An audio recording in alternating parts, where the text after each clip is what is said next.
يعني لو انت فاكره ان انت عندك الجيناتيك السوبر جيناتكس اللي هتخليكي تكبري في 4 أسابيع، يا ريت اديها لي. اديها لي. I want it. Women are not small men، ودي حقيقه صح. يعني لازم نفتكر ان احنا مش حاجه مصغره من الراجل. لما اجي اتكلم على اي حاجه هو ده برضو للبنات. وبعدين خلي بالك ان مع الستات كل حاجه مربوطه بالاكل. انا اكلت 200 كالوري هروح احرق 200 كالوري. الجسم بقى ما بيشتغلش كده خالص، الجسم اذكى من كده بكتير، لان هو اصلا الجسم مهتم بحاجه معينه وهو البقاء. زي ما بنقول خلينا نفكر اكنها انفستمنت، يعني الواحد اللي بيستثمر في الفلوس هي استثمار في الجسم ده. ويلكم تو كي جي بودز. هاي يا جماعه، مبسوط قوي ان انتوا هنا النهارده وبتتفرجوا على الابيسود دي، بس انتوا جيتوا في المكان الصح عشان النهارده معايا ياسمين خطاب او النيك نيم ياس، واحده من الناس اللي ادت حياتها كلها للصحه والرياضه، خبيره في المجال ده بقالها اكتر من 18 سنه. مش بس كده، ياسمين قضت اكتر من 10 سنين في حياتها في امريكا بتدرس في اقوى جامعه من الجامعات هناك. بس رحلتها مع الهيلث اند ويلنس بدات مع اول حمل ليها، ومن ساعتها اتحول الشغف والباشن بتاعها لرساله بتعيشها كل يوم. الحلو في ياسمين ان هي عندها اسلوب بيخليك تحس انك تقدر تحقق اي حاجه، تشتغل مع الافراد ومع الشركات عشان تساعدهم يكتشفوا قدراتهم الكامله. اسلوبها يونيك او منفرد، عشان هي لما تيجي تشتغل مع اي حد بتبص عليه من الصحه الجسديه والنفسيه والعقليه. الحلقه بتاعت النهارده هتتعلموا فيها تفاصيل كبيره جدا ما بين الراجل والست، التمرين والهيلث اند ويلنس، وايه الفرق ما بين الصحه النفسيه والصحه العقليه. انا متاكد ان الحلقه دي هتتعلموا منها كتير. انا شخصيا هقعد معاها على قد ما اقدر عشان اقعد اتعلم، فانجوي الابيسود دي. هاي ياسو. هاي كريم. I miss you. I miss you too. I'm so happy to be here. بقالنا كتير ما قعدناش مع بعض. بالزبط. This is perfect. مليون في المية. أنا first of all thank you إن أنتي خدتي الوقت وتيجي تقعدي معايا. أكيد. بس أنا متأكد عندي كمية أسئلة مش طبيعية هسألها لك، وهركز في الابيسود دي على حتة الفتنس والفيميل والفرق ما بين الراجل والبنت والكلام ده. بس feel free تدي معلومات as much as you can عشان في جوع معلومات واحنا كلنا محتاجين. وانا بحب اتكلم قوي. done. هحاول I'll do my best. Yes 100%. جماعه بس حاجه بسرعه على ياسمين قبل ما ابتدي. هي she's more than 10 years في الفيتنس اكسبيرينس. هي نفسها رياضيه جدا. هي بقى بتدرب المدربين، يعني هي بتسيرتيفاي المدربين في دبي، وانتوا فاهمين الليفل في دبي عامل ازاي. فويلث من المعلومات and let's enjoy it. ياسو سؤال سريع هكلمك عليه وهسألك كام سؤال، بس أنا هخش في صميم الحوار على طول. أكتر حاجة بتجيلي على السوشيال ميديا لما أجي أنزل أي سؤال كومنت، هو لما أجي أتكلم على أي حاجة هو ده برضو للبنات. يعني أنا بشرح مثلا إزاي تلعب بايسبس، بشرح هتاكل إيه، أي حاجة بتكلم فيها أول كومنت لازم يجيلي من بنت هو ده برضو للبنات.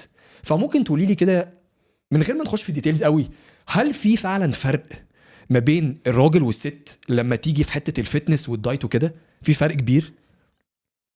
ولا يعني اسلوب التمرين او فورمة التمرين او طريقة ان انا بعمل اكسرسايز معين مش هتفرق، لان هو طريقة الاكسرسايز لازم يتعمل بطريقة معينة whether male او female. خلينا متفقين على الموضوع ده.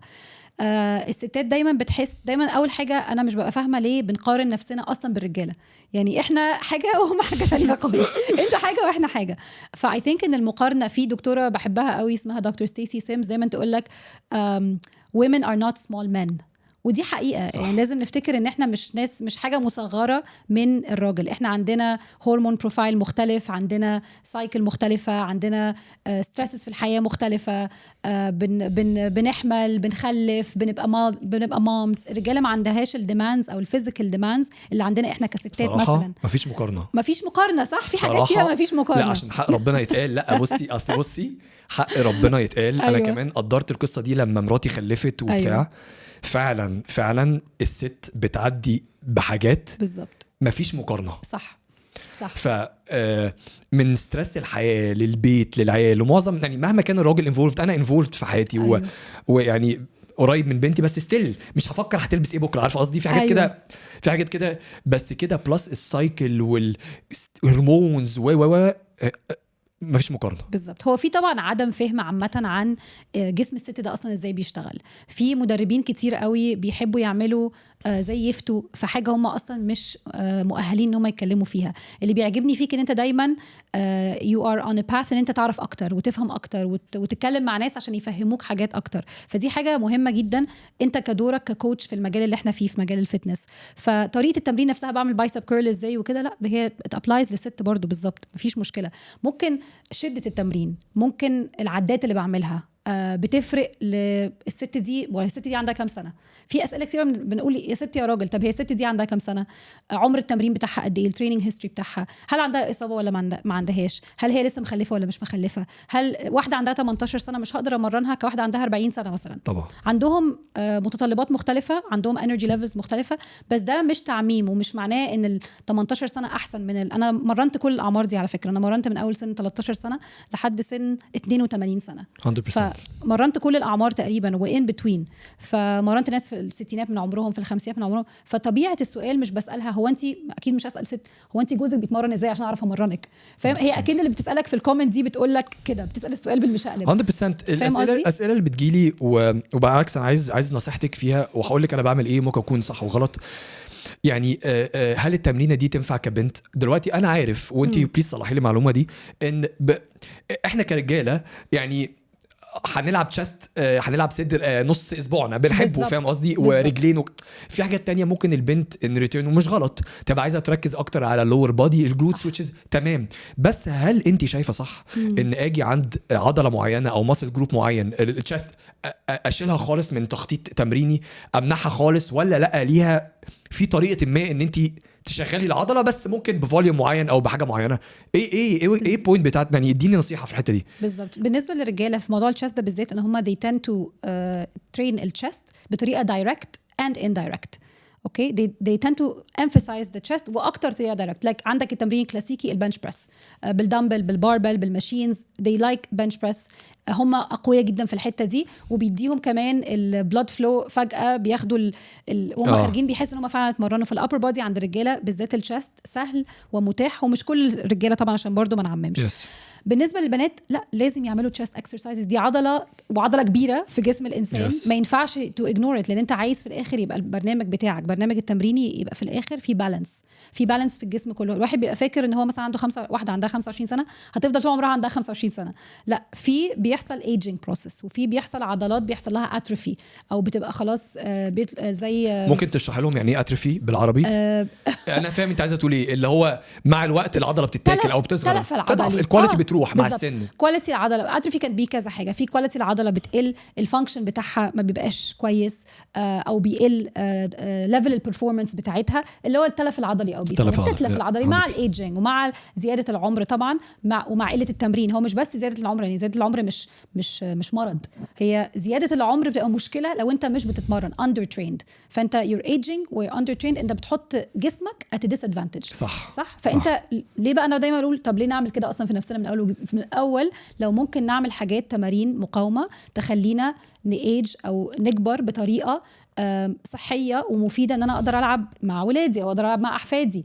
او ليه لا، ليه ما بقاش عندي 65 سنه ولسه بجري ولسه بعمل سبرينتنج ولسه بروح الجيم وبشيل اوزان؟ ده الفيجن بتاعتي لنفسي، واعتقد انت برضو نفس الكلام. بس عشان ارد على سؤالك، عشان ارجع واقول البنات كتير قوي بيفضلوا ان هم عايزين يبنوا مثلا جلوت ماسلز او لاج ماسلز، او يبقى عايزين يبقى ليهم شيب معين في اللبس او في الفساتين او مفهوم، ومش عيب على فكره، بس في الاخر احنا عايزين نتمرن بطريقه بالانس. حتى شكل الجسم في الاخر هيبقى بالانس. انت عندك الكلاسيك شكل بتاع الراجل اللي بيروح الجيم، تشست كبير وتوث بيك ليجز، ما بيمرنش رجلين. مزبوط. لان الرجلين، تمرينة الرجلين بتتعب الرجاله جدا. مزبوط. ومحتاجه ريكفري اطول. ويقول لك بقى مين عنده بقى دماغ، ما انا ممكن ادخل ازق شويه وزن وامشي وابقى تمام.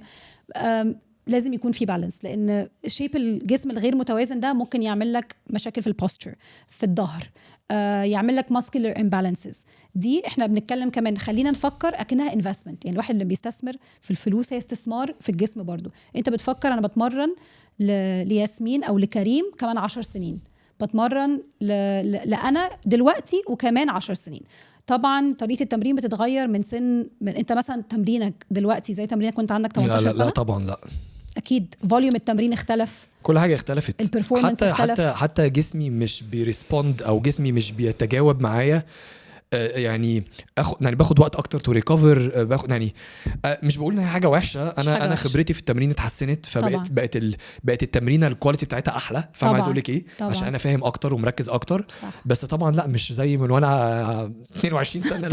طبعا ما انت وانت زي ما بيقولوا وانت صغير you can get away with anything. 100%. وانت صغير اعمل اللي تعمله، اعمل اللي نفسك تعمله وبيجي لك ريزلتس وشكلك بيبقى كويس. ممكن تطلب برجرز الساعه 2 الصبح مش هيحصل حاجه، جسمك بيشتغل از اون فاير، ميتابوليزم شغال تمام، كله بيشتغل كويس. لكن لما بتكبر الرولز بتختلف. مليون في المية. طب هسألك سؤال، هسألك كذا سؤال عشان أنا في 1000 حاجة في مخي. أول حاجة، ليه معظم البنات، وأنا بقول مش بعمم بس أنا برضو بمرن وبقيت بمرن بنات مش قليلة، أوكي. ودايما بيجيلي كلام حته ايه، لا يا كريم انا طلعت من التمرينه مش انا مش مفرهده، انا مش حاسه بفايده. بحاول اشرح لهم ان يعني في كونديشننج ورك، في سترينث، في كل ده، وان البروجرام ده ديزايند، هي بتبقى مثلا رفيعه، فاهم قصدي؟ ايوه البروجرام ده عشان اساعدك تبني عضل، عشان تبقي توند، عشان تبقي اقوى. ليه مش هقول اجان كله، ليه في بنات كتير بتحب احساس الفرهده والعرق؟ على فكره احنا عكس الرجاله، يعني معظم الرجاله العكس بالظبط. هل ده في حاجه في الجسم جيناتكس او في حاجه بتخليهم مرتاحين اكتر هنا، او يعني في حاجه علميه وراها، ولا ده مجرد بوب كلتشر؟ دي حاجه كلتشر كده، فتنس كلتشر انه انا. وبعدين خلي بالك ان مع الستات كل حاجه مربوطه بالاكل. انا اكلت 200 كالوري هروح احرق 200 كالوري. الجسم بقى ما بيشتغلش كده خالص، الجسم اذكى من كده بكتير، لان هو اصلا الجسم مهتم بحاجه معينه، وهو ان انت البقاء زي ما بنقول سرفايفل. فخلينا نبتدي من الاول، ان الجهاز العصبي او جسم الانسان عايزك تكون دايما في صحه مستديمه، ويكون في هوميوستاسيس في الجسم. ففي ناس بتحب هوميوستاسيس، بالانس اكزاكتلي. في ناس بتحب، وعندي واحده صاحبتي مش هقول اسمها بتموت في الفرهده، اقول لها تموتي في الفرهده لازم تبقى خارجه شوربه من التمرين. طبعا في فاليو في الموضوع ده، الكوجنيتيف فاليوز والبلاد فلو، الاحساس اليوفوريا اللي بيجي لك بعد التمرين، دي حاجه احنا بنحبها جدا، مفيش مشكله. بس عشان كده كمان هقول لك حاجه، كتير من البنات ما ادوش فرصه للسترينث تريننج properly لمده 6 شهور او اكتر بطريقه كونسيستنت. لا هو تقريبا ما فيش حد عملها غيرك.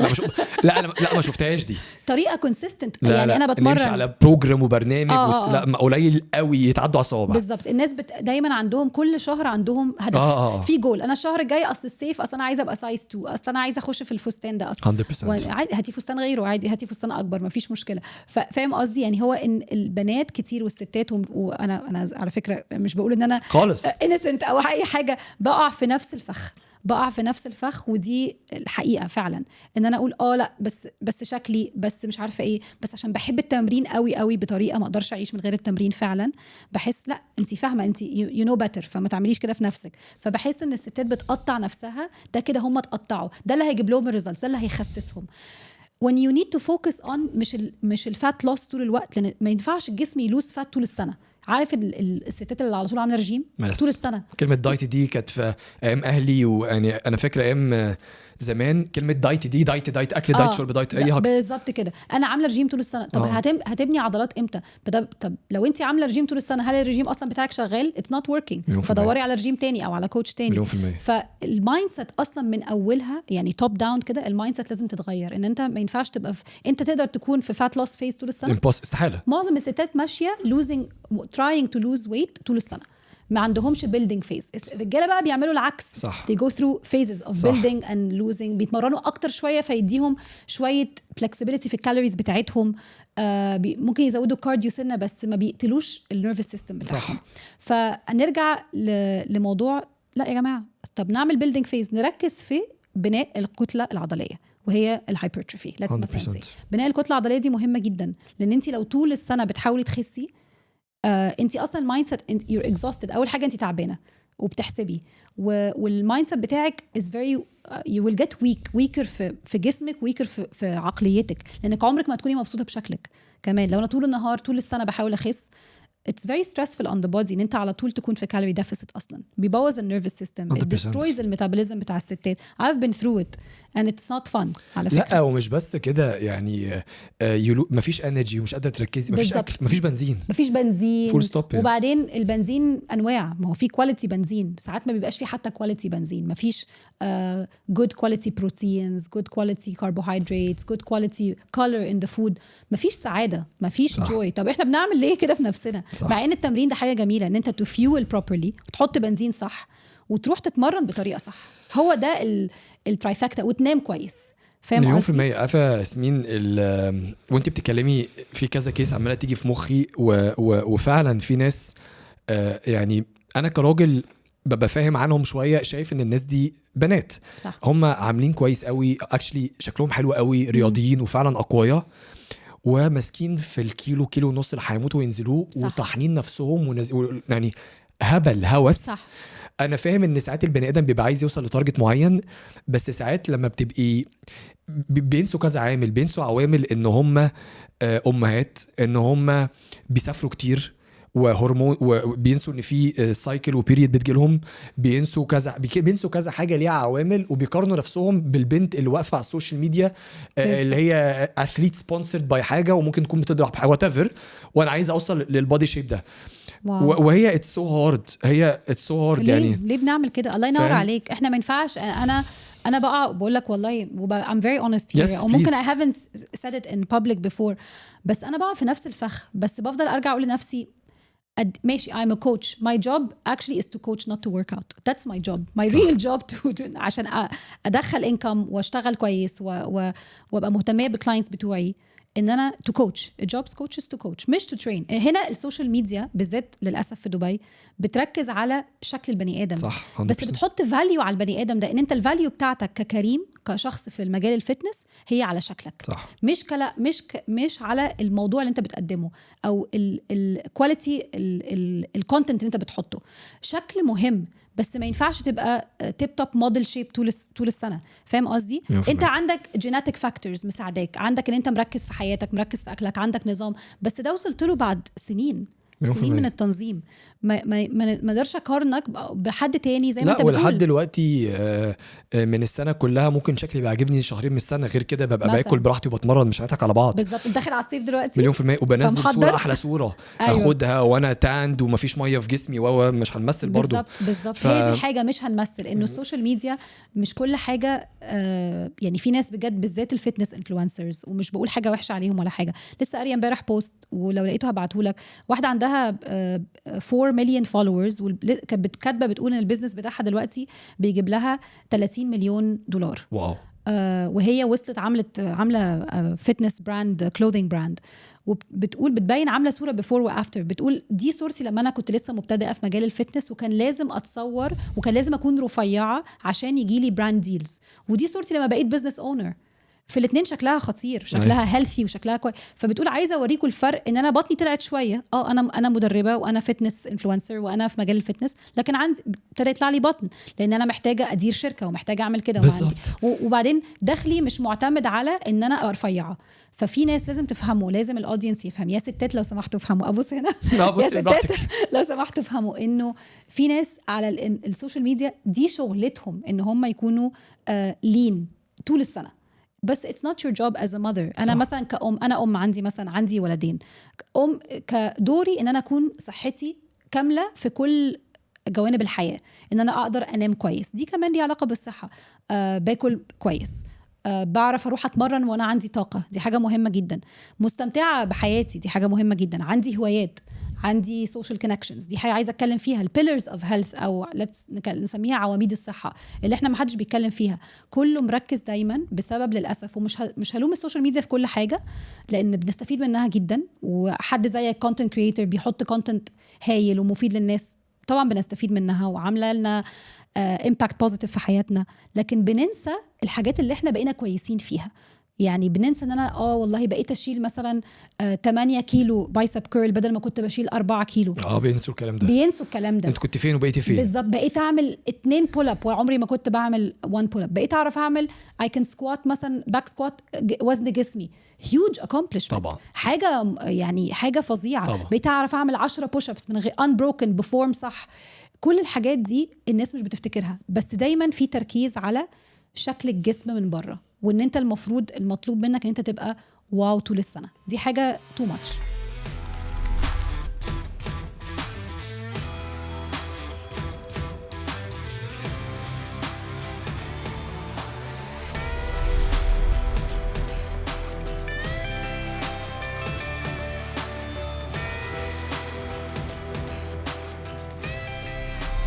اسالك سؤال بما انك انت فيميل فيتنس اكسبرت ومرنتي انا عارف انت اي ثينك انت بتمرني بنات بس. لا بمرن كله؟ بمرن كله. بمرن هاي بيرفورمرز يعني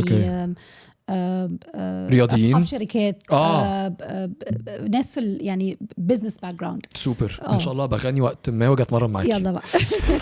يا جماعه انا عارف ان انتوا بتتفرجوا على الحلقه دي وهوب تكونوا بتستمتعوا بس لو تقدروا تعملوا سبسكرايب عشان تساعدوني اكبر البيج واجيب ناس جامده واساعدكم تبقى الدنيا حلوه. شكرا. ليتس جو باك.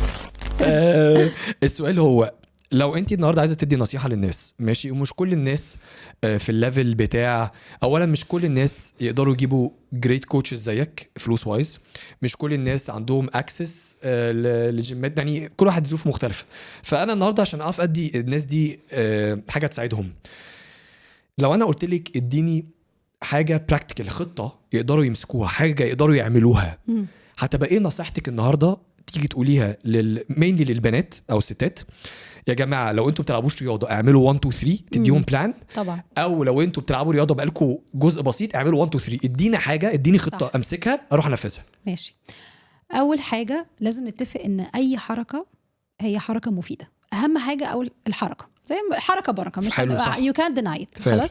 فاني موفمنت اي فرق مهم جدا للجسم. خطوات في الشارع اي حاجه بالظبط. اول حاجه ابتدي بيها لو حد ما بيمرنش خالص مبتدئ احنا بنتكلم واحده قاعده في البيت عندها كام سنه وات ايفر ليتس سي حد في العشرينات ثلاثينات او حتى اربعينات انا عارف ان هي بتختلف بس ان جنرال حد جنرال سيدنتري حد ما بيتحركش اوكي ودي مشكله ده معظم اغلبيه الناس. هنبتدي نتمشى اول حاجه هنعملها لمده شهر مش هنعمل كل حاجه كل يوم. حلو قوي. غير قبل ما نبدا بتمارين مقاومه وجيم وممبرشيب مش هنخش واساتك ولا اي مش هنخش في اي حاجه بس هتبتدي تتمشى كل يوم. لازم حركه لازم تعود الجسم ان هو انت يا جسم بتعرف تتحرك انت عندك عضلات لازم نفكر الجسم ان فيه عضلات اصلا. فير. اوكي ده هيحصل بالمشي اول حاجه بس عشان نخش في الهابت هنبتدي بمشي 10 دقائق في اليوم ربع ساعة تلت ساعة. دايما بحب أجزأ الأشياء لحاجات صغيرة عشان نعرف نعملها. ما ينفعش أجي أبقى واحدة أنا طول عمري ما اتمرنتش واروح كلاس كروسفيت أموت نفسي 50 دقيقة مش هعرف أمشي لمدة أسبوع وهكره الفتنس والمدربين مزبوط. والأكل الهيلثي وكل الكلام ده وهبنج إيت وهخش في السايكل اللي احنا عارفينها. فده اللي بحاول دايما أتفاداه مع الناس. فمش بتعرف تعملي أي حاجة اتمشي بتعرفي تتمشي بس في التراك. هنبتدي مثلا ناس عنده اكسس للتراك هيمشي في الشارع Easy. على حسب انت عايش فين. Done. اوكي مثلا في مصر النوادي موجوده اوكي accessible وافيلبل. اول حاجه المشي. تاني حاجه هنبتدي نشوف طيب انا ايه احتياجاتي. انا لازم الاول انا دايما بقول للناس اعرف نفسك انت احتياجاتك ايه جدولك ايه الحاجات اللي بتمنعك من التمرين. هل انت بيزي هل انت عندك ولاد صغيرين لازم تتمرني مثلا جوه البيت. لو لازم تتمرني جوه البيت هتدوري في الأول عشان عمرك ما تمرنتي هتدوري على مدرب يقدر يديكي بلان تمشي عليها تمارين بودي ويت في البيت. سوبر. تتعمل لازم تتعمل في البيت. انتي مثلا واحدة وما عندكيش هلب وما عندكيش حاجة عندك بيبي عنده مثلا 9 شهور اوكي ده سيناريو كومن جدا. هتبتدي تتمرني في البيت 4 مرات. ياسمين هقطعك هنا. كي جي ورك اوتس بيديكوا الطلبه لازم ابقى عارفه. أيوة. وكي جي ورك اوتس ممكن يديكوا الهوم ورك اوتس دي يا جماعه. ايوه لسه كنت هقول لك. لا عارفه الحاجات دي. أيوة. اشتركوا معانا لا بالعكس. بس انا فعلا كنت هقول لك لو انت في بالهبل كوتشز اونلاين وهتلاقي الناس لو دورتي ان هم يدوكي البلان اللي هتمشي وهتتماشى مع حياتك الشخصيه. في كوست ايوه طبعا في كوست. احنا بندفع لاي حاجه كريم. خلينا نبقى واقعيين. احنا كوبايه القهوه في دبي في كوبايه قهوه في دبي $10 يا كريم. في برامج اونلاين $10 يا كريم. يعني فاهم قصدي. لا ومش قصدي حاجه ياسمين لا بحق ربنا وانا اتكلمت على النقطه دي 1000 مره وسوري ان انا قطعتك بس في بوينت عايز اقولها. لا الناس يعني وهتشوفي الكلام ده لما تيجي ما اعرفش انت بتروحي مصر او غير مصر او الساحل. بروح طبعا. لا الارقام بقت عبيطه صح. فانت النهارده بكلمكم بقى كلكم، ومش بتكلم على كي جي ورك اوت، انسوا كي جي ورك اوت دي خالص، انا بتكلم حقيقي. صح. ان واحد بيستخسر يدفع وات ايفر 1000 جنيه 2000 3 4 5 وات ايفر ايه الارقام، ويروح يدفع له مثلا 7000 جنيه في حفله، 8000 جنيه في حفله او يعني وات ايفر. النهارده كل حاجه متاح، موجود الغالي موجود الرخيص. صح. فهو الناس بتحط حجه انت مش عايز تنفست في نفسك، دي قصه تانية. دي قصه ثانيه، بس مش موضوع فلوس. لا مش موضوع فلوس، هو ده كل حاجه موجوده، هو ده مايند سيت. انا دايما بقول حاجه مهمه قوي، احنا لما بنروح يا كريم نشتري عربيه، بلاش عربيه، بنطلون جينز، بتعمل ريسيرش، بتشوف ايه احلى ماركه بتبيع بنطلونات جينز مقاسي تبقى حلوه عليا. لما حد بيسافر احنا المصريين متخصصين، والنبي هات لي ده وانا هاوردر اونلاين، يعني بنعرف نعمل ريسيرش، مش بنعرف. فانا دايما بحب ادي الناس الباور اللي هم يستحقوه، ما بحبش اتعامل مع الناس على ان هم جهله او مش فاهمين. لا انتوا فاهمين. عمرك عملتي ريسيرش على ساعه جبتيها؟ عمرك عملتي ريسيرش على عربيه اشتريتها؟ اكيد. وبنسال طوب الارض، يعني فاهم قصدي؟ ليه مش بنحط نفس المايند سيت دي في صحتنا اللي هي من غيرها ما نقدرش نشتغل ولا نجيب فلوس ولا نخرج ولا ننبسط ولا نروح حفلات الساحل؟ فاهم قصدي؟ فانا بالنسبه لي التمرين والصحه والاكل الصحي ده it's the most important expense في الحياه ليا ولولادي، لان هي من غير صحتنا مش هنعرف نعمل حاجه.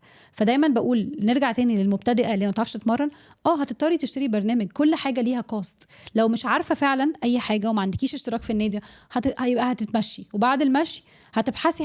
مش لازم حتى حد عنده بروجرامز، انا عارفه ان انت عندك بروجرامز كتير، وبنصح الناس ان هي تساين اب معاك عشان تبتدي. لا مش بس كده، تبتديهم حتى بيسك، انت بتعرف تمرن المبتدئين. فاهم قصدي؟ الحاجه التانية اليوتيوب مليان فري ريسورسز، مليان ومدربين شاطرين وعالميين طبعا. كلهم عندهم شانلز على اليوتيوب، وكلهم بيحطوا ورك اوتس، بيحطوا يعني مئات الدقايق والساعات على اليوتيوب. عادي بنفتح اليوتيوب وبنعمل بنفولو along مع اللي بيتمرن، مفيش مشكله. ده لو فعلا حد عايز يحسن صحته. احنا ممكن نقعد في البيت ونتحجج لحد السنه الجايه، وفي الاخر هبقى نفس البني ادم، الوقت هيعدي وهبقى نفس الشخصيه اللي انا فيها السنه. دايما بقول لنفسي كده، هل انا عايزه بكره يعني؟ وساعات مش ببقى عايزه اروح الجيم، بس لا يعني بفضل اقول لا، يا الاسبوع بعد التمرين هحس باحساس كويس فلازم اروح. فاهم قصدي؟ بحب ازهق برضو، ما انا طول النهار عايشه في الجيم، ساعات بزهق انا كمان. هل الستات ما اعرفش الكلام ده ليه اي علاقه من الصحه ولا ده هكس؟ هل الستات بتعجز اسرع من الرجاله ولا مفيش حاجه اسمها كده، او ولا مفيش حاجه؟ يعني هل مثلا انا عارف مثلا الرجاله بعد سن ال 42 احنا او يعني واتيفر، يعني لما تكبر التستوستيرون او الجروث اللي هو الهرمون تستوستيرون اللي هو بيساعد في بناء العضل وهو بيقع جامد وبيحصل له، فبالتالي الناس بتحس ايه ده انا ما ببنيش زي الاول وبتاع. فدايما بيقولوا لك استغل عشريناتك طبعا وكده، ان انت تبلد وتبني عضل على قد ما تقدر، ان شاء الله هتقدر قدام، بس دي الفيز المهمه. هل الستات علميا في اي حاجه في اجسامهم بتأثر او بيحصل لهم شيخوخة قبل الرجالة ولا لا مفيش حاجة اسمها كده؟ معرفش سن الشيخوخة او بيسموه سن الإياس او سن اليأس عند الستات ده ليه equivalent بالظبط في الرجالة ولا لا؟ بصراحة معرفش. بس هو بيبدأ من سن 40 سنة في تغيرات جسمانية وبادي composition changes بتبتدي تحصل في جسم الست. دي حاجة معروفة. ايه اللي بيحصل يعني؟ البادي composition، توزيع الفات او مقر الفات في الجسم مثلا بيبتدي يختلف. يعني واحده تقول لك مثلا فجاه طلع لي بطن، دي حاجه فيري كومن. فبنقعد دايما نبتدي نفكر، طيب كشفتي سكر؟ لان في ناس بيجي لها ممكن يحصل لها انسولين ريزيستنس، ممكن يبقى عندهم مقاومه الانسولين، تايب 2 دايابيتيز او مرض السكر اللي هو جزء رقم 2. بيحصل تغيرات عاديه. دول الناس اللي على فكره اللي هي مثلا مش بتكلم على حد بيتمرن، وحتى الناس اللي بيتمرن ده جايز طبيعي يحصل. بيحصل تغيرات في الهرمونات عامة، ان البيريد بتوقف في الاخر يوجلي عند سن 50 او حتى 55 عند ستات معينة. بس ده بيحصل كل الترانسفورميشن دي، وهي مجرد مرحلة تانية، هي مش مرحلة وحشة، هي مرحلة مختلفة. البني آدم بيكبر طبيعي بالظبط. انت المشكلة عندك ان الثقافة بتقاوم فكرة الكبر عند الستات. دي كبرت قوي، شكلها مش عارفة بقى عامل ايه قوي. طب انت كمان هيحصل لك كده وانا كمان هيحصل لي كده. انا عارفه ان هي فكره غريبه، ان مش عارفه ليه في مقاومه للعجز او لان احنا هنعجز في يوم من الايام او هنبقى شكلنا مختلف في يوم من الايام. هو احنا ممكن ننجوي حياتنا بالظبط، ونخلي الريت بتاع الكبر قليل يعني مش ياسمين اتكلم بقى على البوينت دي بالذات عشان انت قلتيها كذا مره، الانتي ايجينج. ايوه الكلمه ده مفهوم انجليزي كده طالع اليومين دول كتير، عايزك تشرحيه يعني ايه انتي ايجينج، ان انت تحاربي العجز، او طبعا ما اعرفش اسمه بالعربي ايه بس يعني حاولي تشرحيه. ايوه عايزك تتكلمي على البوينت دي وعايزك تتكلمي على حاجه تانية انت قلتيها برضو، انت بتتكلمي بليز البيريد او السايكل، لو تقدري بعد اذنك تشرحي للناس ايه التاثير بتاع السايكل على الجسم وعلى التمرين، وانت كاكسبرت في الحته دي بتنصحي البنات يلعبوها ازاي بذكاء عشان هي ليها لعبه. طيب هنبتدي بالبيريد. انت عندك 2 مين فيزز، انت عندك 4 فيزز على مستوى الشهر. اوكي ليتس سي السايكل بتاعت الست 28 يوم، من يوم 1 ليوم 14 انت عندك اللي اسمها الفوليكولر فيز، انا ما اعرفش اسمها ايه بالعربي. لا تمام. بيقول لك اول اسبوعين دول هم اكتر، الست بيبقى الهرمون بروفايل بتاعها او خصائص الهرمون او شكل طريقه الفانكشنينج بتاع الجسم بتاعها بيكون امثل للرجاله، وده بيكون اكتر وقت انكلودنج الوقت البيريد، يعني من داي 1 بتاع البيريد، كل واحده طبعا على حسب طبعا هي حالتها عامله ازاي، لحد يوم 14 انت عندك باور وتقدر تقدري تتمرني وتقدري يبقى عندك عادي تتمرني جامد. يعني انا بعمل معظم البي ارز بتاعتي في الفيز دي اول اسبوعين الهرمون الاستروجين والبروجسترون بيبقوا عامه لور، الدنيا ماشيه تمام حلو. الستات في مود حلو بعد ما البيريد بالذات بتخلص، الحياه بيبقى عندنا كده اسبوع لذيذ كده، الدنيا اسبوع حلو انا بقول زي ما I have one good week في الشهر يعني فاهم. انت عندك واحده مره بتتكلم سمعتها على بودكاست بتقول as women احنا عندنا اسبوع واحد بس كويس. لا انتوا ابطال. الباقي تشالنجز. لا انتوا شكرا ابطال يا كريم. لا بص مفيش مقارنه، صدقيني مفيش مقارنه. ما احنا بنقارن دايما نفسنا بالرجاله. لا ما ينفعش تقارني السماء والارض، ده uncomparable. عندك بقى فيز تانية خالص، بيبتدي بقى فيز تاني من يوم 15 يوم 28 الهرمونز بتبتدي ترتفع، استروجين وبروجسترون، وده بيبتدي بيحصل عمليه الانتفاخ، ومش بس انتفاخ عشان في مشكله بس من 15 ل 28 it's a long period، مش دايما لان عندك في few days الاوفيوليشن. اوكي بس دول هم في نص الشهر بالظبط. في نص الشهر بالظبط. انا بقول لك ده بقول لك ده معلومه عامه، مش بقول لك ان كل الناس ماشيه more or less the same. بس عندك بقى الوقت ده بيكون ممكن ان انت يحصل لك انجري، ممكن تعلى شويه، عندك انتنسيتي التمرين او شده التمرين ما تبقاش عاليه جدا مثلا. بتحتاج الست قبل البيريد مثلا بحوالي 2-3 الى اسبوع لنسبه كربوهيدرات او نسبه كالوريز اعلى شويه، عشان كده الناس بيجي لها كريفنجز عاليه والستات تكلمني تتعصب، انا مش عارفه انا ليه بقيت عامله كده، مش عارفه البيريد. انت محتاجه 150 ل 200 سعر حراري اصلا زياده، جسمك محتاجه. عشان كده دايما ياكلوا مثلا انا اكلت بار شوكولاته يحسوا بالذنب جدا، هو انت جسمك محتاجه، مش محتاج الشوكولاته بس محتاج السعرات يعني متطلبات الانرجي او متطلبات الطاقه بتعلى ناتشرالي قبل البيريد، ودي حاجه الستات مثلا مش بتفهمها، فاهم قصدي؟ ففي فيزز في الشهر وبيغير من شكل الجسم والهرمونز فطبعا ايه ده شكلي يعمل كده، انا ليه بلوتد، ايه ده ليه زدت على الميزان كيلو. هو في هرمونات بتتفرز، يعني في هرمونات بتتفرز بتعمل كونستريكشن للبلاد فيسلز بتاعتنا، تخيل.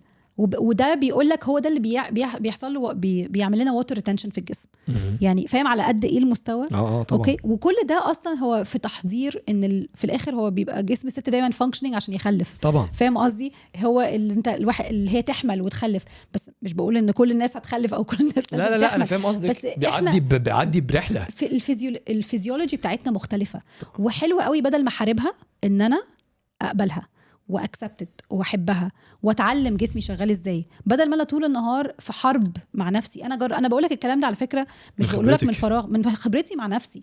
انا حاربت مع نفسي كتير، حاربت مع نفسي في البادي ايمج، فقد ايه انا حاسه لا انا مش راضيه عن نفسي، معقوله بتمرن كل التمرين ده بس لسه مش السايز اللي انا عايزه اكون السايز بتاعه، بس بفضل اقول افكر نفسي اقول انا ممكن ادخل ادمر اي حد في الجيم 100% اي بنت في الجيم اي بنت واي ولد يعني فاهم. فبفكر نفسي يعني يمكن ده الكلام اللي بقوله لنفسي عشان اصبر نفسي او افكر نفسي حاجه معينه، بس هو it's hard لا for women. هو حقك. انت حياتك مش بس جيم، انت حياتك 360 درجه بالظبط. وساعات وانا زيك عشان احنا بنتمرن وانا ليه مش شكلي مش عامل كده، لا مش رياليستيك. الموضوع ده بتحس بيه برضه طبعا وبتحسه اكتر عند الستات؟ لا بالعكس، على الرجاله كمان قوي بجد. لا خالص، بحسه في الناحيتين، خصوصا ان انا بالنسبه لي الدنيا سهله. يعني انا ممكن اخد شويه حاجات انهانس وبتاع وبقى في شكل عاجبني، بس انا بحاول يعني صح يعني واتيفر، بس قصدي لا كلنا بنحس بكده. وبتمرن طول السنه وباكل، وبعد كده مثلا قبل الصيف باكل قليل، اوزاني تقع. لا للرجاله دي لا، الهلك ده كل الهلك ده على نص كيلو عضل بالظبط طلع ولو كده. طلعت ولو طلع ما هي دي الحاجه التانية. مثلا هقول لك مثلا النقطه اللي بنتكلم فيها، الستات خايفه تبني عضل، خايفه. لا وكلمة على البوينت كنت جاي لها. أيوة. انك تبني عضل، او كريم انا مش عايزه اكبر، مش عايزه رجليا تكبر، مش عايزه مش عارف ايه تكبر، ايوه انا مش عايزه ابقى بالكي.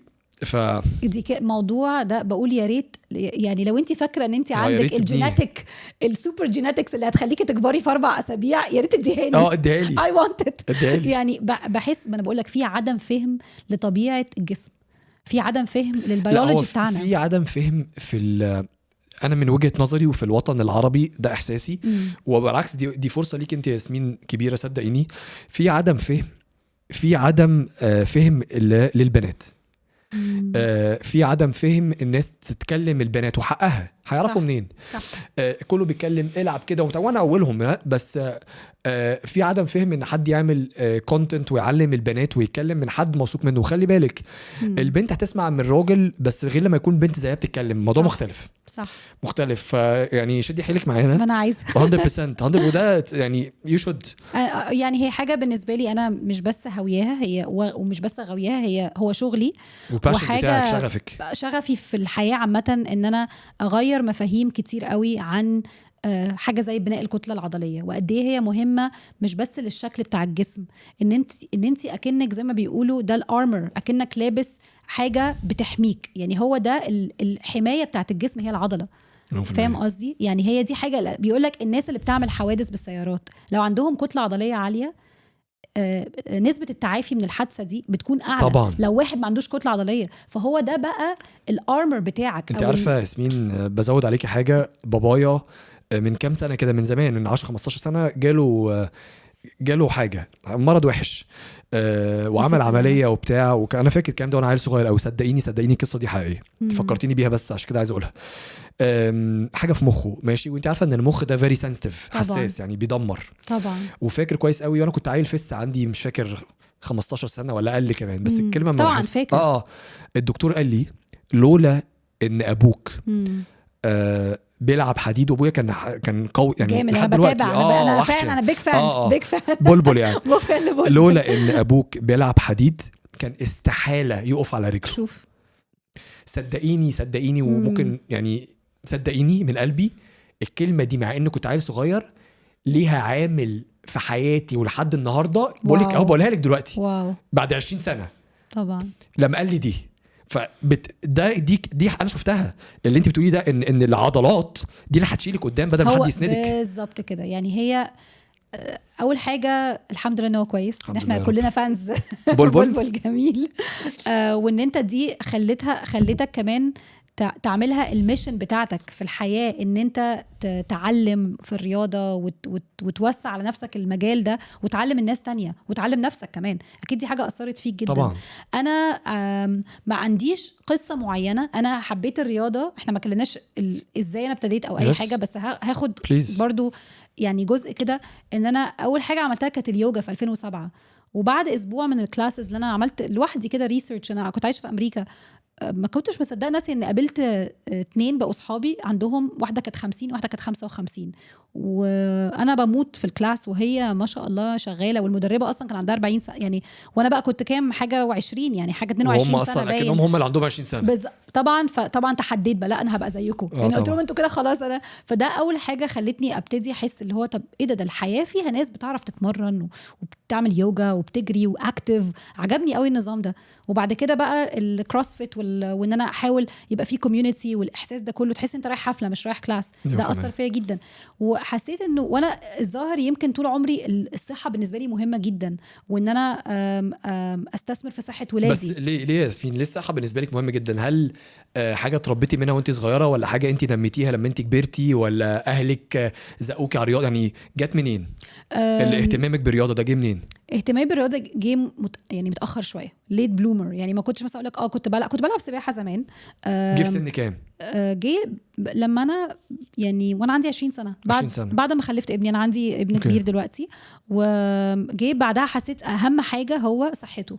يعني جه حصل الهوس ان انا ازاي اربي الولد ده واكله واحسن من صحته بطريقه يعني مثاليه، كنت عايزه امشي بالكتاب. فاهم. فده اداني الحافز ان انا اكون انترستد قوي في موضوع الصحه، وابتدى ينمو لان انا اوكي طب هياكل ازاي، يبقى لازم ابحث عن نيوتريشن، اروح المكتبه واعمل ابحاث، واروح في امريكا اي مكتبه اي كتاب عن الطبخ اي كتاب عن الصحه كنت بقعد اقراه. عملت سبسكرايبنج لمجلات بقى، فاكر ويمنز هيلث زمان ماجازين والحاجات، كنت لازم كان يجوا لك على البيت قبل الانستجرام والكلام ده كله. الكلام ده 2006 2007 2008، ده قبل السوشيال ميديا. فكل الكلام ده ابتديته بدري جدا، وبقى اصبح خلاص شيء من حياتي. جربت يعني ايه اكل حاجات عجباني في البيت واحس ان انا مش تعبانه او مش مريضه او احساسه بالظبط، احساس حلو. وانا شفت ابنك تاتش وود هو قوي، والتمرين عندنا مهم قوي يعني قوي ما شاء الله. تاتش وود. هل ابنك اتأثر وبقى رياضي عشان شايف مامته مجنونة رياضة أثرت في البيت ولا يعني هل انت أثرتي عليه عشان انت راحة الجيم جاي من الجيم مش عارف ايه فطلع البيت ما حابب الرياضة، ولا مش شايفة ان دي ليها علاقة بدي؟ 100% انا مقتنعه وبفكروا الموضوع ده. لا مليون في ان المية. هو ده حاجه أنا كانت بسألك سؤال وانا عارف اجابته. مليون في المية. لا هو حاجه مهمه جدا، هو حاجه مهمه جدا. توبيك الاكل، كلمي بقى الامهات والنبي. بكلم برضو الامهات بناشد كل الامهات ان هم بيأثروا في اللي حواليهم، هم فاكرين نفسهم. لازم هي انتي المثل الاعلى، مهما تحسي ومهما يكونوا مش بيسمعوا كلامك ومهما بيبينوا لك كده، هو انتي المثل الاعلى في كل حاجه. لو انتي بتتمرني lead by example، لو انتي بتتمرني ولادك اتليست عندك برسنتج اعلى شويه ان هم يتاثروا بيكي وبعاداتك. مهمه قوي يا كريم. يعني انا علمته يعمل تمارين في البيت، ده كان لازم، ما كانش عايز مثلا 12 13 14 سنه، سن صعب جدا في الولاد، مش سهل. ما كانش عايز، وبعد كده ابتديت امرنه في البيت، اللي هو 3 ايام بعد المدرسه هنتمرن في البيت مع بعض. بس انا عامه بروح الجيم كل يوم، بمرنه في البيت بادي ويت وبوش ابس وكان عندنا بول اب بار وسكواتس وكلام من ده. جه في سن 14 سنه قال لي انا عايزه اتعلم اولمبيك ويت ليفتنج. جبت له كوتش، قلت له انا مش هعلمك، انا هوديك كوتش بروح معاه التمرين 1 on 1 بيرسونال ترينر، بس كان متخصص في الباور ليفتنج والاولمبيك ويت ليفتنج. قعدنا شهرين بنروح بيتعلم الاساس، فوديته لحد يعلمه البيس. وعلى فكرة يا جماعة صدقوني، الاستثمار في الولاد في الرياضة مش لاكجري، مش حاجة كده الله يبقى حلو لو بلس. لو تقدروا تعملوها وتقدروا تدفعوا لمدرب في فاليو جامدة قوي. مش بقول كده عشان احنا مدربين، لا الفاليو هو المدرب ده يعني هو مش ساحر، هو حد بيعرف يعلمك حاجات معينة، فورم التمرين، وحد يخليك سيف. دي حاجة مهمة جدا، انت تتمرن بطريقة تبقى ما تخاطرش نفسك، ما تعملش حاجه غبيه بالظبط، لان في انجريز كتيره بتحصل تقعد في البيت. شوك انه تقعد في البيت بالظبط كده بالظبط. فطبعا ولادي اتاثروا بيا. احنا انا بكلمه امبارح في تليفون، بنتكلم نص المكالمه على التمرين. الله، مش بهزر. وحياة ربنا متخيل كل ايه قالت ايه، طب اروح السوبر ماركت بشتري ايه، طب كتر البلو بيريز شويه. مش بهزر، احنا نيردز يعني، احنا في البيت هو ده التوبكس اوف انترست بتاعتنا. بس اونست ياسمين اتس اميزنج. خلي بالك هو النهارده صغير وبتاع، يا لهوي 19 سنه صغير. انا بتكلم ان بيبقى النهارده انا 37 سنه، لما باجي بسترجع واقول انا ليه طلعت بحب الرياضه وكده، الوحيد اللي بدعي له وبشكره حبيبي ابويا وامي. بس مين لي ابويا؟ اصل ابويا هو رمز الرياضه. امي طبعا. كانت زي كده قعدلنا على البسين. أيوة. السباحه، أيوة. حطت مجهود. فهو النهارده هم طبعا. فالكلام دلوقتي هو مش هيحسه 19 سنه 20 سنه لسه، بس لما يبقى قاعد في الثلاثينات ويكبر كده ويركز هيقول امي. بس هو مقدر يعني. طبعا الصغير بيليه، انا يعني الصغير بقول له عايز يقلد اخوه كبير، لسه ما جالوش كده. بس احنا حتى في البيت انا بمرنه، يعني انا بروح الجيم امرنه مره او مرتين في الاسبوع. الجيم بتاع جنب البيت يعني، مره مرتين في الاسبوع لازم يتمرن، لازم اتليست. انا ببقى واقفه مثلا في المطبخ بعمل بغسل مثلا، هو قاعد على التلفزيون وانت قاعد 20 سكوات ناو دلوقتي حالا، فاهم؟ ده النظام عندنا فيه. يعني ما عنديش حطيت البول اب بار، بقول له كل يوم لازم تعلق عليه. قلت له بس كل يوم لو تعلقت على البول اب بار هتعمل بول اب. قال لي نو واي. عمل بول اب بس بالادفايس دي. انت في حاجه اتكلمتي معايا قبل ما نبتدي الابيسود وقلتي لي حاجه اسمها ورك اوت سناكينج. ايوه، اكسرسايز سناكس. سناكس اكنك بتسناكي. سناك. ما السناك دي ايه هو السناك؟ بناخده ازازه حلوه. ازازه ما مش عارفه. لا اشرحي لي ايه هو الاكسرسايز سناكس، بصراحه اول مره اسمع عنها.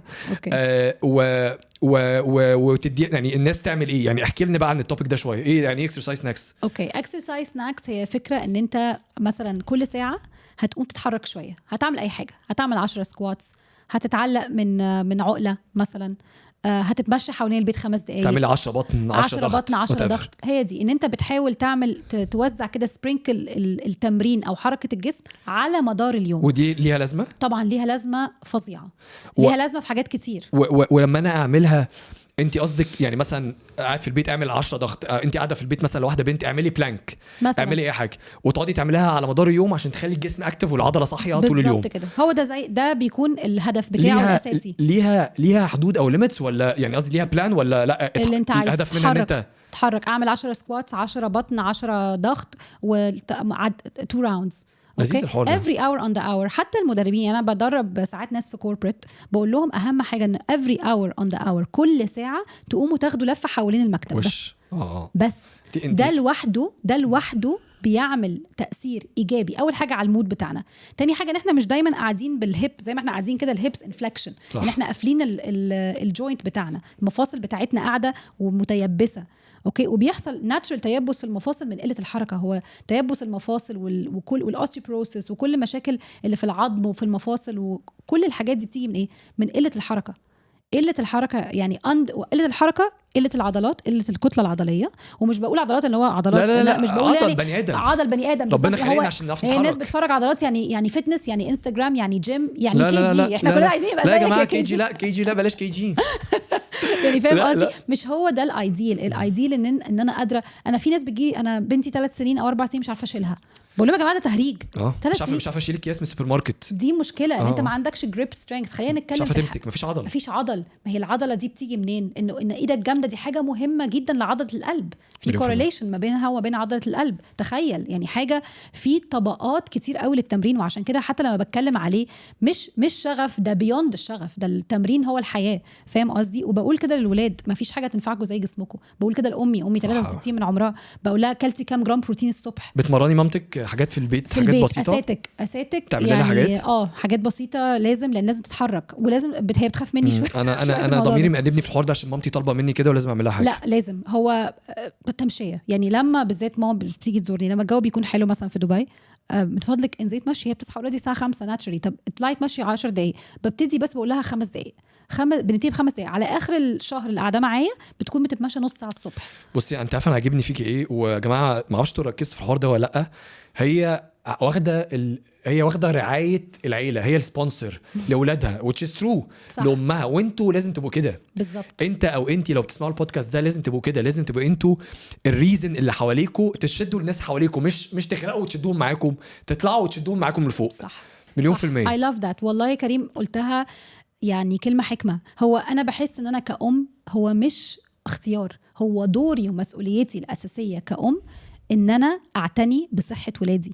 ده مش دورهم هم لنفسهم وهم صغيرين. صح. هم هيعرفوا ازاي؟ صح. انا اللي اعرف الصح والغلط. زي ما بنصرف فلوس على البراندز اللي بيلبسوها والجزم الغاليه واللبس الغالي والدروس والخروجات. مش بقول ما احنا لازم نعيش برضه. مش بقول انه نقعد طول النهار في الجيم، لا. ومش بقول ان الصحه هي الجيم خالص. لا أنا بقول ان يكون في الرياضه تكون ثقافه في البيت، الصحه ثقافه اساسيه في البيت، الحب ان احنا نعمل اكلنا بنفسنا. دي حاجات مهمه جدا ما بنحدش بيتكلم فيها. انه طب اكل ايه؟ طب انت بتطبخي؟ انت بتجيبي حاجات لنفسك في البيت؟ هل الفاليو لازم نبص على الفاليوز؟ ما هو دايما بيبقى الناس عندها مشكله ان الفاليوز بتاعتهم مش متماشيه مع الجولز بتاعتهم. الفاليوز حاجه اوكي، والاهداف حاجه تانية. طب لو الاهداف مش متماشيه مع الفاليوز، انت عمرك ما هتوصل. يعني قيم البني ادم اللي عايش بيها. صح. قيمه الصحه، قيمه الاعتناء بالاخرين، قيمه الاعتناء بالنفس. انا عايز ابقى جامد وشاطر وناجح ومش مركز في صحته. مش هتقدر تدي. مش هتقدري تدي. هتقعي في النص. بالظبط، لان هم عكس بعض. ما ينفعش تكون القيمه تبقى عكس الهدف. لازم تكون في اتفاق او متماشيه مع الهدف، غير كده مش هتوصل للهدف بتاعك. انا عارفه ان احنا ناس بنحب الاهداف وبنحب نحط لنفسنا حاجات حلو جميل، بس انا كأم هرجع الموضوع ده تاني. انا بهتم بيه جدا دلوقتي، وبشوف ابتديت شويه زي ما انت بتقول اشوف نتيجه السيدز او اللي انا حطيتها في الولاد لما كانوا محتاجين يتمرنوا. فابتديت اشوفها دلوقتي. حب الرياضه عامه، حب ان انت تبقى اثليت، حب ان انت تبقى عايز تاكل كويس. يعني امبارح احنا بقولك انا فعلا وبقول قصه حقيقيه، انا مش بتكلم كتير عن ولادي بس، ومش بحب اتكلم. مش قصدي، بالعكس والله مش قصدي اقول حاجه ان هو يعني ولادي واو ولا كده، مش قصدي حاجه. بس قصدي انا مثال عندكم كأم بتشتغل عندها اولاد، مش بقول ان انا بيرفكت خالص، طبعا عندي ستراجلز بتاعتي ككوتش وكواحده في الفتنس، لان هو مجال مش سهل برضو طبعا. بس ان احنا بنتكلم نص ساعه هناكل ايه، طب جريت قد ايه، طب اخر تمرين عملتها ايه، طب السبليتس بتاعتك بقت فول بودي، بقت معرفش ايه، طب الريكفري بقى احسن، دي حاجه بنتكلم فيها طبعا طب ركز في البلانتس البيربل الديب بيربل بلانتس عشان المخ لو انت مركز، فاهم؟ بنتكلم في حاجات ديب مش في وسمعت في البودكاست ده، طب هبعت لك ده، طب السبلمنتس بتاعتك خلصت، لسه عندك مغنيسيوم، لسه كده مش بهزر.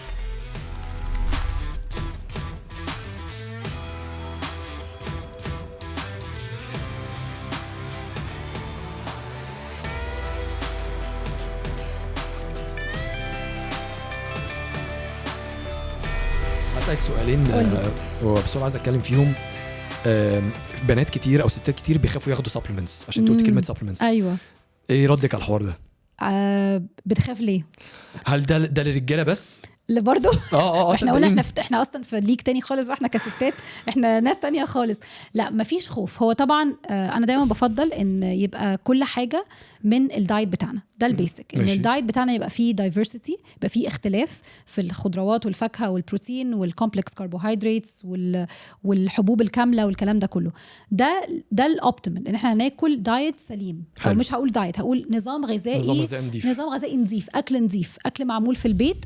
let's say 80-90% من الوقت، لان انت بتمنع كمان كل الزيوت المتكررة او المكررة والحاجات البروسيسد هايلي بروسيسد. اوكي، فهنعتمد ان الاكل سليم. طب لو الاكل مش سليم، الفيتامينز طبعا ليها فوائدها مش ملهاش، لان انت محتاج، جسمك هيشتكي، جسمك محتاج حاجات أساسية، بناية تحتية أساسية، infrastructure عشان يقدر يديك الطاقة. محتاج البنزين مش بس في صورة كاربوهيدراتس وفاتس وبروتينز، انت عندك كمان البنزين في صورة مايكرو نيوترينز اللي هي المغذيات الصغرى. صح. اللي ما حدش بيتكلم فيها، فيتامينات والمعادن بالظبط، مهمة جدا. طيب لو انا عندي الدايت بتاعي مش بيديني الفيتامينات والمعادن دي، هجيبها منين؟ عشان كده بقول لك معظم الناس ماشيين تعبانين، ما عندهمش طاقة. صح. شكلهم ابتدى يعجز. انا عارفة ان كله خايف من العجز، فلو العجز حاجه هتخوفك، انت عارف ما فيش حاجه بتحفز الانسان على حاجه قد الخوف. صح. فاهم قصدي؟ صح. فلو انت خايف تعجز، ده امشي بقى، كل بقى ابايد باي ذا رولز بقى، روحي الجيم بقى وتمرني بقى وكلي واشربي ميه كويس ونامي كويس وخدي سبلمنتس لو محتاجه، خدي مالتي فيتامين.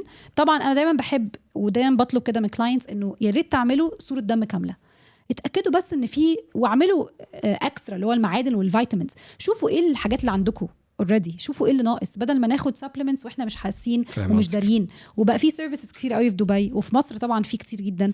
ولو الدكتور بتاعك، انا عارفه ان الدكاتره بتسكيم كده في الاخر، على فكره علمي نفسك تقري صوره الدم دي، هي مش صعبه، مش صعبة خالص كمان، مش صعبة، وفي 1000 حد يشرحها، وفي دايما كده. يعني ما فيش حد في عيلة ما يعرفش حد دكتور صاحبه يعني. ايوه، وممكن في طريقة، وممكن الدكتور تتك عليه معلش طب اشرح لي اكتر. انا غلسة مع الدكاترة شوية، طب اشرح لي بس اكتر شوية. طب انا فبحب الاول نبدا ببلاد ورك، صورة الدم الكاملة، نعرف ايه الحاجات اللي ناقصانا الاول، وبعد كده ناخد الحاجات اللي احنا محتاجينها. بس في بيسك فيتامينز كتير قوي اصلا ناقصة من اكلنا مهما حاولنا الظاهر. ومثلا انت في دبي ماشي، بلد مشمسة، او حتى في مصر، بس ما حدش بيطلع في الشمس. عندنا لاك اوف فيتامين دي فظيع. انا عندي نقص فيتامين دي، بعمل سبلمنت دلوقتي. عندك المغنيسيوم، الحاجات البيسك، الكرياتين حاجه سر قديم، الرجاله عارفاه كويس قوي، وفي حاجات بجد الرجاله فاهمه فيها، لان هم قضوا وقت طويل قوي في الجيم قبل ما الجيم ده الستات اصلا تدخله. مظبوط. فدايما بحب اشوف مثلا شده التمرين بتاعتهم عامله ازاي، بيتمرنوا بجد. صح. بيتمرنوا هم يعني بيعصروا العضله زي ما انت بتقول، خلاص يعني الار بي اي بتاعهم او المجهود شده التمرين بتاعتهم. لا بجد بحب دايما اشوف هم بيزقوا نفسهم قد ايه. كرياتين مهم جدا وسيف، وما فيه كرياتين مونوهيدرات وما فيهوش اي مشاكل، اتعمل عليه ريسيرش كتير. ودايما بحب يعني انكورج الناس او اشجعهم ان هم يعملوا ريسيرش بتاعهم، يسالوا ناس، يعملوا سيشن one on one consulting session مثلا مع كوتش، انه اوكي انا مش عايزه اتمرن معاكي، بس عايزه اقعد معاكي ساعه consultation، تقولي لي اعمل ايه، ابتدي منين. دي لوحدها فيها فاليو فظيع عشان تبقى عارف. يعني ممكن حد يقول لك انا مش هتمرن معاك، انا بعرف اتمرن، بس انا عايز وجهة نظرك. حط لي ماب خطه امشي عليها. مظبوط. اوكي، واشيك معاك كمان شهرين، بس مش فاهم قصدي. يعني دي كونسلتيشن مثلا، دي حاجه سيرفيس انا بعملها. طيب انت مش عايزه تمرني معايا، وانت مثلا بتلعبي سباحه او بتعملي تتمشي او بتعملي بيلاتيز، بس في حاجات كده محتاجه دايل اب شويه، مليون في المية. فاهم قصدي؟ دي حاجه مهمه، فعشان كده بحب السبلمنتس، بس بحب اعمل بلاد ورك الاول. يس احنا فاضل خلاص few minutes، بس هسألك سؤال تاني، حاجتين عشان نقفل الابيسود ده. one is معظم الناس مشكلتها السيلوليت، وانا كنت عملت حتى بوست، او دراعي مش توند مش مرسوم، او عندي اكسترا دهون زيادة عند بطني من تحت. ايه حلول الحاجات دي، او ان جنرال ايه نصيحتك للناس دي؟ ده رقم 1. ورقم 2 قبل ما نقفل الابيسود، اي نصيحة اي حاجة تحبي تقوليها للناس بليز، يعني طلعي من قلبك. اوكي. السيلوليت ده كلام في السياسه. السياسه. هو بيقول لك اوفر 80% من الستات عندهم سيلولايت، وهو في كره معين للسيلولايت في الميديا عامه، في كره كده الميديا كرهت الستات في جسمهم او في السيلولايت، معرفش ايه المخطط الكبير، بس هو في مخطط، في حاجه وراها سياسيه. في حاجه سياسيه احنا مش فاهمينها. هو طبيعي، وناس كتير قوي whether ناس نحيفة أو رفيعة أو ناس عندها وزن زيادة عندهم سيلولايت. يعني عندك ناس حتى الرجال عندهم سيلولايت، والرجال عندهم سيلولايت، بس هم عشان مش عندهم مثلا شعر في رجلهم كتير مش باين بالظبط كده. فأنا بحس وفي ناس مثلا أنا قريت كتير قوي إن يقول لك إنه it's a sign of insulin resistance أو اللي هو مقاومة الأنسولين. في ناس يقول لك طبيعة جلد، في ناس يقول لك اعملي تمارين مقاومة، وفي ناس بترسبوند حلوة قوي لتمارين المقاومة أو السترينث تريننج، والسيلولايت فعلا بيبتدي يروح. في ناس لما طبعا بتقلل نسبة الدهون في الجسم السيلولايت بيقل. فلو هي مشكلة نسبة دهون عامة ممكن يتأثر عليها بالنظام الغذائي والتمرين. أكيد لو هي طبيعة جسمه، لو هي حاجة وراثية بتاخد طبعا مجهود أكتر. وكل التريتمنتس الموجودة، وعملت بحث كتير في الموضوع ده، مفيش قوي حاجة بتنهي السيلولايت، بالذات لو الموضوع وراثي. فأنت كراجل حلك ايه بقى؟ انا عايز اسالك انت السؤال ده من وجهه نظرك، انه الناس تنبسط وتروح بقى تلبس على البحر. يعني هو مين فينا ما فيهوش حاجه مش عاجباه؟ هنمثل كل واحد فينا عارف حاجه وشايفها ومضايقاه، انا اولهم. فخلاص انت بتعملي ايه؟ انت بتعملي اقصى ما تقدري عليه، بتحسني الدنيا وخلاص، اكسبتت وموف اون، عيشي. في الاخر لما نيجي نفكر فيها يعني كده، لا يعني الدنيا مش مستاهله كلها، يعني ما نديش حاجه اكبر من حجمها. صح. خلي شكلك هيلثي، اعمل اللي عليكي، خلي شكلك حلو، اتمرني، خدي بالك من نفسك، وبعد كده اخر همك الحتتين الاكسترا فات دول. بالظبط. معلش يعني بالنسبه لي بشوفها حاجه مش مستاهله الهل كده كله، بس الناس تتكلم عنها. صح. لا هي حاجه ممكن تكون، يعني ممكن الزياده فيها بيكون مثلا اوفر فات. احنا مش عايزين حد اوفر فات، احنا عايزين اوفر يعني معظم الناس ار اندر مسلد، ما عندهمش عضل كفايه. صح، مركز في الدهون دول، محدش بيتكلم على العضل. بالظبط كده. عايزين نتكلم ان احنا نزود العضل عندنا في الجسم، وده بالتدريج ومع الوقت ومع التمرين الصح والنظام الاكل الصح ومع النوم والكلام ده كله هيبتدي البودي كومبوزيشن يتغير. وذر السيلولايت هيروح او مش هيروح، الله لو حد لقى يا جماعه، لو حد لقى معلومه كويسه يبعتها لي يقول لنا والنبي بالظبط. يس ادينا وان لاست مسج تحبي تقوليها قبل ما وان لاست مسج. يعني ما ينفعش التمرين قصدي لازم يكون حاجه اساسيه في حياه الانسان. التمرين ده ممكن يبقى شكله مشي، ممكن يبقى شكله سباحه، ممكن يجي في شكل تمارين مقاومه. تاني حاجة تمارين المقاومة بالنسبة للستات هي حاجة مهمة جدا جدا، وحاجة مش هنعرف نعيش من غيرها. يعني مش هيحصل لنا الهيلثي ايجينج اللي احنا كلنا عايزينه من غير تمارين المقاومة. تمارين المقاومة ممكن تبقى بالبيلاتيز، يمكن مش هتديك الستيميليشن انت عايزه او الشكل انت عايزه، هياخد وقت اكتر بالتمارين باليوجا بالبيلاتيز. بس الجيم يا جماعة وشيل الاوزان والريزيستنس تريننج، الاكل البالانس من غير 80-20 رول، مش لازم نحرم نفسنا. ما هو في 20% لازم نعيشهم طبعا. احنا كلنا ماشيين من الدنيا دي. خلينا نبقى صراحة، كلنا ماشيين، كلنا رايحين في نفس المكان. كل حته الجاتوه 80% من يومك تاكلي اكل فعلا صحي ونضيف، و15-20% من يومك انجوي. بالظبط. ثالث حاجه لازم، او رابع حاجه مش فاكره، انه نسبه البروتين. معظم الستات بتاكل زي بيبي عنده 2 سنين بياكلوا 50 جرام بروتين في اليوم، 60 جرام. دي كارثه. انت 50 جرام او 30-50 جرام في الوجبه بس بالنسبه للست مش هزار طبعا. اوكي، عشان كده الستات عندها كريفنجز عاليه، على طول عايزين حاجه بسكر، على طول عايزين حاجه بسكر، لان مش واخدين نيوترينتس او مش واخدين مغذيات معينه تقدر تخليهم يكملوا اليوم اللي كله ستريسز وكله مشاوير وكله عيال وكله حاجات كتير. فلازم يبقى فيه بالانس بنزين، ولازم اول وجبه يكون فيها بروتين عالي. اول وجبه دي هتاكليها الساعه 8 الصبح، هتاكليها الساعه 12 الظهر، بس هي تكون اول وجبه، وده هيعمل لك تنظيم لهرموناتك بقيه اليوم بقيه الاسبوع بقيه الشهر، ويبقى فيه كونسيستنسي في التمرين، كونسيستنسي في الاكل، النوم يا كريم، بننام واحدة الصبح وناكل قبل ما بننام على طول. مسلسلات تركي اهم حاجه، مسلسلات لا تركي. مش هي، لا ما انا بقول لك قيم، اهداف. هل الهدف اللي انا عايزه اوصل له، هل الاكشنز بتاعتي او قيمي والقرارات اليوميه اللي انا باخدها والهابتس بتاعتي اللي انا باخدها كل يوم متماشيه مع الهدف بتاعي ولا لا؟ انا بقول لنفسي الكلام ده على فكره، حتى ساعات بقول لنفسي لا انا امبارح ما كنتش متماشيه مع الهدف اللي انا عايزاه، او مش بس هدف ان انا ما عنديش اهداف في الجيم فظيعه يعني، المهم ان انا اتمرن، انا بحب التمرين، بس انه دي حاجه مش هتخليني لو ما نمتش كويس مش هعرف اتمرن بكره كويس. ده اولاد وبنات وكل الناس بالظبط كده. الهايدريشن، ناس بقابل ناس يا كريم بيشربوا ازازه ميه صغيره في اليوم، دي كارثه. ودايما ويشتكوا لك من التجاعيد، او يشتكوا لك تجاعيد، كلنا هيجي لنا تجاعيد مفيش مشكله، ويشتكوا لك من ان هم ما عندهمش طاقه، ما عندهمش انرجي. ميه بالالكترولايتس، مش عصاير يعني، مش عصاير بس سوائل، ميه بالاملاح والالكترولايتس بالظبط كده. واهم حاجه دايما بقول اعرف نفسك، حط نفسك تحت الاختبار، اعمل ريسيرش على نفسك، شوف انت محتاج ايه. كلمه listen to your body، اسمع جسمك بالظبط، بالذات في حته البيريد والسايكل وهرموناتك، امتى بتبقي عارفه تتمرني، امتى تعبانه، وبالراحه وبالهدوء وانجوي لايف. بالظبط، واعرف انت محتاج ايه احتياجاتك، يعني انت ما ينفعش تبقى اهدافك زي اهدافي. احتياجاتي انا شخصيه كياسمين، الشهر الجاي احتياجاتي، 6 شهور الجايين احتياجاتي، ايه الحاجات اللي انا محتاجه اعملها عشان تخليني بجد living my best life. عندي طاقه، بحب اتمرن، بعرف اجري، هل عايزه، الستات بتخاف تجري، انا ابتديت اعمل سبرنتنج اليومين دول، بقعد اقول انا ابتديت ابقى احسن فيه شويه من قبل كده، بحس انه انا عمري ما عايزه ابطل اعمل سبرنتنج، عمري ما عايزه ابطل اجري بسرعه ونط على بوكس واعمل جامبينج واتحرك بالطريقه دي، لان هي ممتعه، بتانلوك، بتفك الجسم، صح؟ بتفك الجسم وبتانلوك. وبحس ان انت لو عندك جسم يبقى انت رياضي، انت انسان رياضي لمجرد انت عندك عضلات وعندك جسم. ف put your muscles to a challenge yourself، ان انت تروح تتمرن واستمتع. هو ده الشباب، هو الشباب مش في سن 20 يا جماعه، صح. ما تعجزوناش بقى، صح. الشباب فعلا بيكون مدى الحياه. انت عندك ناس زي باباك مثلا، ربنا يديله طولة العمر، ناس عندها فيتاليتي، عندها طاقه داخليه بتشع حوالين الناس اللي حواليها، صح. بطريقه، ده جه منين؟ هو ده ما بيجيش من فراغ، بيجي من الحركه ومن الماسلز ومن الموفمنت ومن الاكسرسايز، ومن طبعا الانسان يبقى ايجابي ويحوط نفسه بناس كويسين وايجابيين، ويبقى عنده هوايات، ويبقى بيدي نفسه 20% وياكل حته الجاتو وحته الكيكه، ونكمل ونعيش عادي.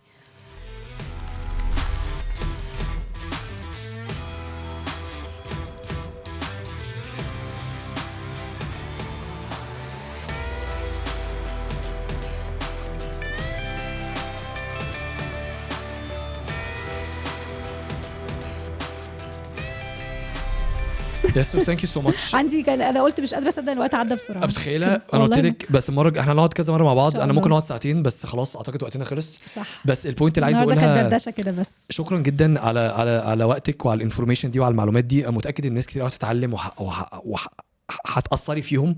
انا نفسي اتعلمت كتير. مش هتبقى اخر قعده لينا اكيد، يا ريت. لا صدقيني، اوكي. وبعد كده انا المره الجايه بقى تيجي في البودكاست بتاعك انت، يا ريت. ماشي، انا مستني تعزميني. و thank you so much.